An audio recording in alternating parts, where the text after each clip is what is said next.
પાટણ કોલેજમાં વિદ્યાર્થી રેગિંગ મામલો સામે આવતા વીર નર્મદ સાઉથ ગુજરાત યુનિવર્સિટી પણ એલર્ટ થઈ ગઈ હતી. તાત્કાલિક દક્ષિણ ગુજરાતની 300 કોલેજોના અલગ અલગ 27 વિભાગોને જરૂરી સૂચનાઓ આપવામાં આવી છે. ખાસ કરીને મેડિકલ કોલેજ અને પેરામેડિકલ કોલેજોને ખાસ સૂચન કરવામાં આવ્યું છે. તેમજ યુનિવર્સિટીમાં પણ વિદ્યાર્થીઓના પ્રશ્નોને લઈને કમિટી બનાવવામાં આવેલી છે, જેમાં યુનિવર્સિટી દ્વારા તમામ કોલેજોના પ્રિન્સિપાલો સાથે મીટિંગનું આયોજન કરવામાં આવ્યું છે. આવી કોઈ ઘટના સામે આવે તો જે તે વિદ્યાર્થીઓ સામે સસ્પેન્ડ કરવાના પગલાં ભરવાની સૂચના કરાઈ છે.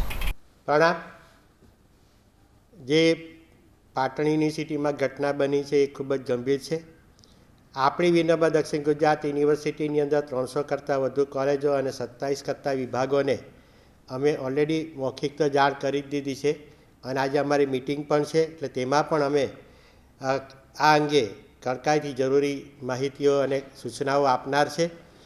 વધુમાં જણાવવાનું કે આવા પ્રકારના જે વિદ્યાર્થીને રેગિંગના આ પ્રકારની ઘટનાઓ બને છે તેવા પ્રકારના લોકોને અમે આપના માધ્યમથી એવી સૂચના આપીએ છીએ કે આવા પ્રકારના વિદ્યાર્થીઓ અંગે જેની પાસે માહિતી હોય તેણે તાત્કાલિક પોતાના એન્ટી રેગિંગ વિભાગના સેલને તાત્કાલિક જાણ કરવી અને જરૂર લાગે તો યુનિવર્સિટીની કુલપતિની ઓફિસ જે છે એ લાંબો સમય ખુલ્લી જ રહેતી હોય છે. કોઈપણ વિદ્યાર્થી અહીં આવીને એ મૌખિક રજૂઆત પણ કરી છે અને તરત જ અમે એને જરૂરી એ સંબંધિત કડકમાં કડક પગલાં લેવામાં આવશે.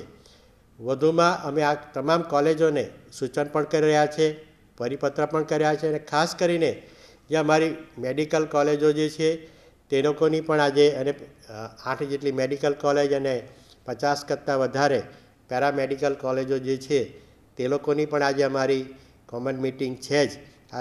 તો તેની અંદર પણ અમે તે લોકોને કડકાઈથી આ બાબતમાં જરૂરી કાર્યવાહી કરવાની સૂચના આપી રહ્યા છીએ.